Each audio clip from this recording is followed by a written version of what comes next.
kailangan mo, Yona? Bakit nandito ka na naman sa bahay namin? Eh di hindi na. Isang beses ko lang sinabi na 1 call away lang ako tapos inaraw-araw mo. Gusto mo ba ng kutos? Busy din akong tao, marami din akong ginagawa. Nag-iisa ka lang naman kasi na best friend ko. Aba, malamang ikaw yung tatakbuhan ko kapag may problema ako.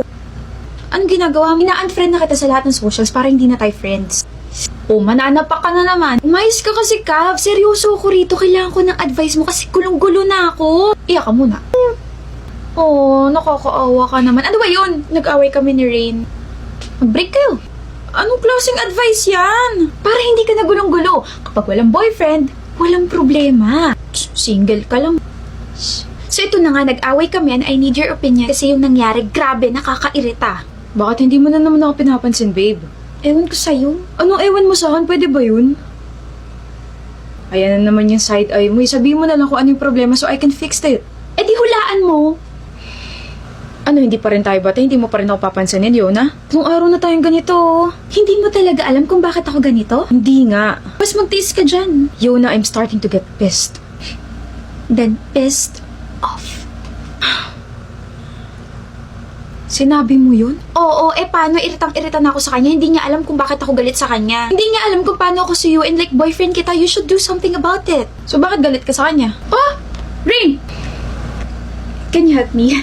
Ang dami ko kasing dali. Sa office lang to ni ma'am. Ako na. Thank you. Sorry sa abala.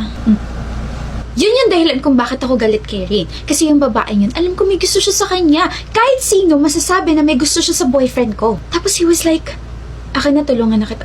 Nakakairita, diba? Nakakainis. I think he's flirting with her. Yun lang? Anong klaseng response yan? Anong yun lang? Teka lang ha. Galit ka sa boyfriend mo kasi may tinulungan siyang ibang babae. Nakakaselos kaya? Yona, that sounds like a you problem. What? Wait. You're supposed to be on my side, Cav. Ako to si Yona. Best friend mo ako, so bakit ka kumakampi kay Rain? Bakit sinasabihan mo ko na ako yung problema? Totoo naman na ikaw yung may problema eh.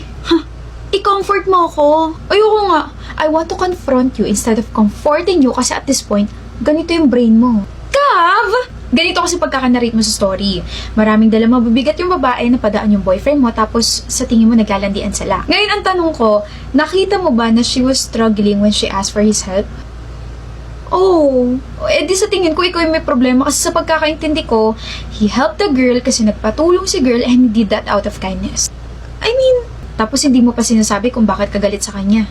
Ang pagiging toyo and hindi ginagawang personality, Yona. Hindi ba dapat he should be aware sa mga ganitong bagay kung bakit ito yung mga nararamdaman ko, kung bakit ako biglang tahimik lang, ganito. Untog ko kaya yung noo mo dito sa palad ko. Boyfriend mo siya at hindi manghuhula. Kung gusto niyo magtagal, makinig ka sa akin. Sabihin mo lahat ng mga napapansin mo sa kanya, mga hinanakit mo sa kanya. Hindi yung nagrarant ka sa akin tapos ay expect mo nakakampihan kita.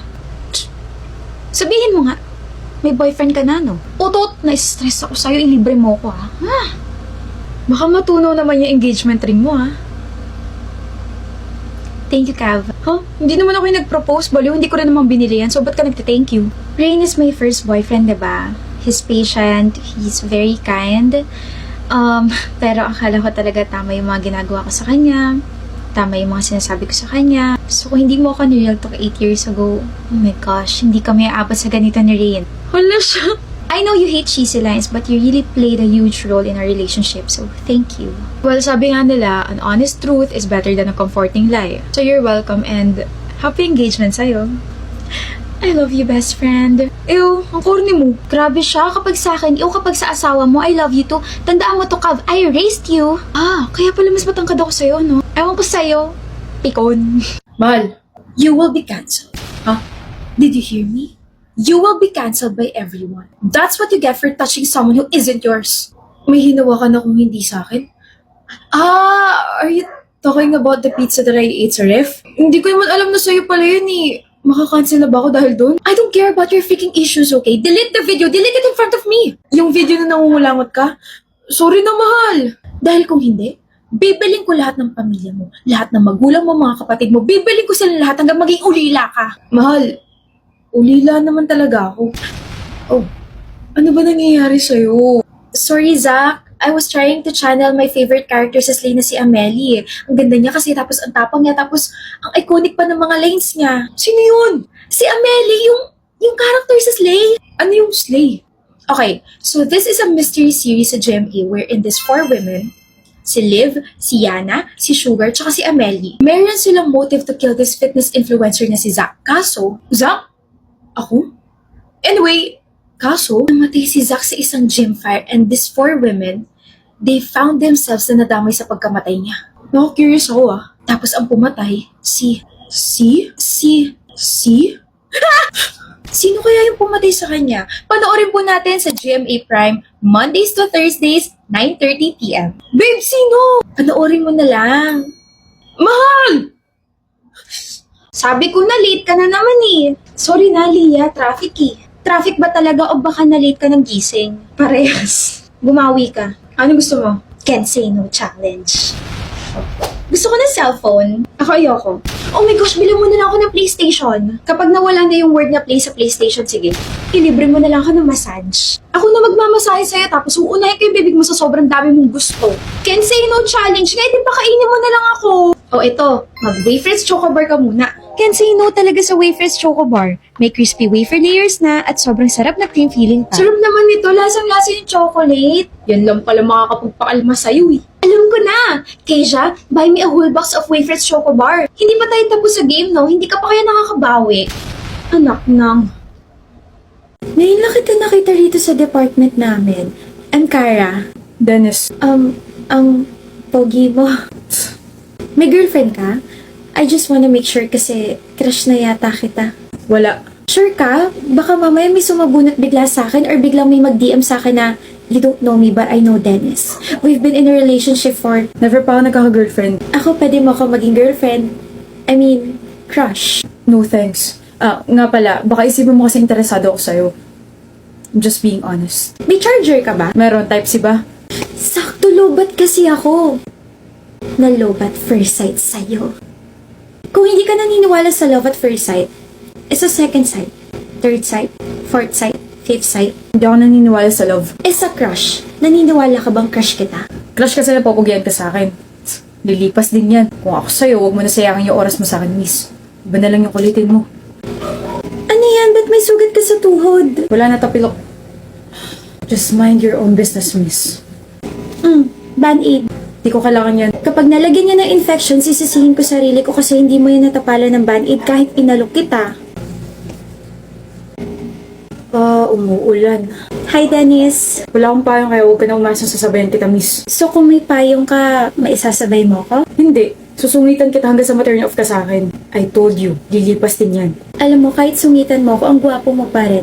Pero sorry ka kasi hindi naman yun yung dahilan kung bakit crush na crush kita. Crush kita kasi nakita kitang sinagip mo yung puting na muntik na masagasaan last month. So I therefore conclude na you are a very, very kind person. O payong, ingat ka sa pag-uwi mo. Paano ka?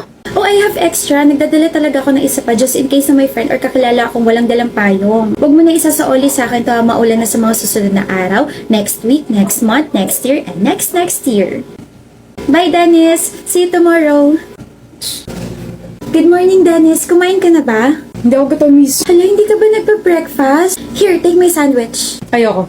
Kapag nag-collapse ka, sisisihin ko sarili ko kasi hindi ka kumain kahit inalok kita. Hilig mo mong guilt trip, no? Kainin mo na to and take this bottled water. Hindi ko pa naiinom yan. Paano ka? Alam mo, kahit ang sungit mo sa akin, naiisip mo pa rin talaga ako, no? Akin na nga yan. Ewan ko sa'yo. Progress tawag dyan. I feel like you're starting to trust me na. Thank you, Dennis. Dapat nga ako yung nagpapasalamat. Hi, Dennis. Hello. Bakit nandito ka sa stock room? Inutusan ako eh. Ikaw. Kapag stress or malungkot ako, dito ako napunta. Tahimik eh. Balik na lang ako mamaya. Anong problema? Akala ko ba alis ka na? Sasamahan kita. Ha? Hindi na. Sige na. Basta dito lang ako. Magtatanong ako ha. Bakit parang takot na takot ka sa tao? Bakit parang ayaw mo nilalapitan ka? Ayaw mo na nagbibuild ka ng connection from other people? Okay. Iniwan ako ng mga magulang ko ng bata ko.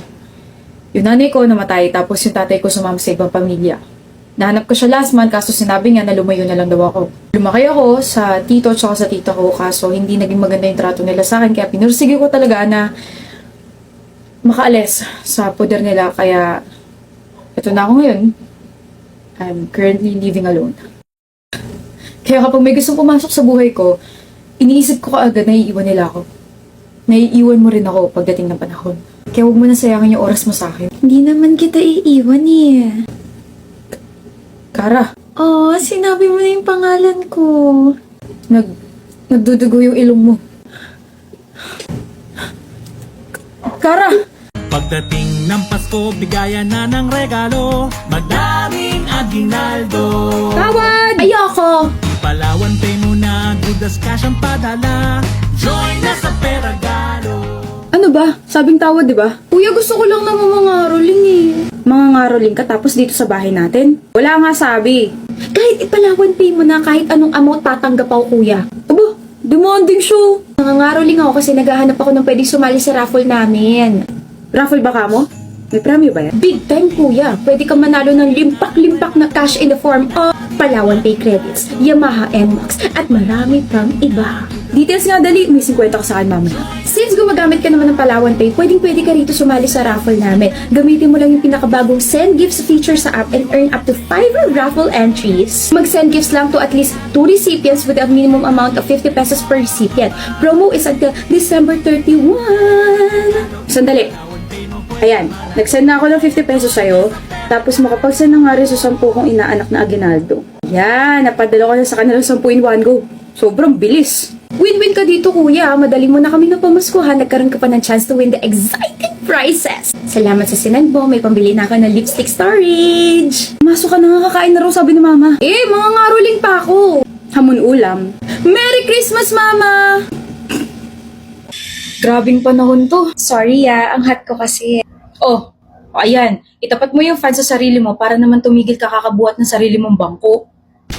Bukas nito Salamat Asan ba kasi yun? Ano ba yun? Kanina ka pa palingat-lingat dyan. Ako yung nahihilo sa'yo. Yung isang hikaw ko. Flashlightan mo kasi. Wow, kala mo naman makakapagdala ko ng ganun dito. Akin na nga to. Itong fan, may flashlight to. Ito. Ang galing Hindi ko alam na may ganyan pala. Anong klaseng fan yan? Di the Jisoo Life Handheld Fan Ultra 2. This is the Jisoo Life Handheld Fan Ultra 2. You think this is just a normal fan? Pero hindi, because this is a multifunctional fan. May spotlight function, a power bank that supports 18 watts fast charging, equipment dust removal, and inflator pump up to 100% air level, may ultra-long battery life, may magnetic accessories, safety lock design, and honeycomb hole air inlet structure pa. I didn't know na may ganyan pala. Sa iba mo kasi pinagtutuunan yung pansin mo palagi kaya hindi mo alam na may nag-i-exist na palang better sa harap mo. Bibili na nga. Pero ako hindi mo mabibili. Ha? Libre lang ako. Ha? Sabi ko, libre na lang kita nito. Oh, sa'yo na to. Wari pa siya halata namang nirereta niya yung sarili niya. Sorry, dinggit lang. Sana all. You don't understand, Nate, is I am crazier! That's not something to be fucking proud of, Cassie. No, but it is something you should be scared of. What the fuck? You can't fucking blackmail me into a relationship with you. Blackmail means you don't have choices. But in reality, you do have choices. You just have to own up to the consequences of them. That is the literal fucking definition of blackmail. If you don't do this, I'm gonna do that. It's blackmail. I don't care. It doesn't change anything. It's fucked up. You know what's fucked up, Nate? You telling me that you love me and then going and being in a relationship with my best friend. What the fuck? Hi, pwedeng makiupo? Wala na kasing available na upuan Yeah, sure. Thank you. Kanina ka pa nandito?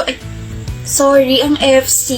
Nasanay lang kasi ako na may kasama tsaka kausap. Yep, kanina pa. As in, kanina pa. Based on your voice, parang disappointed ka na ewan.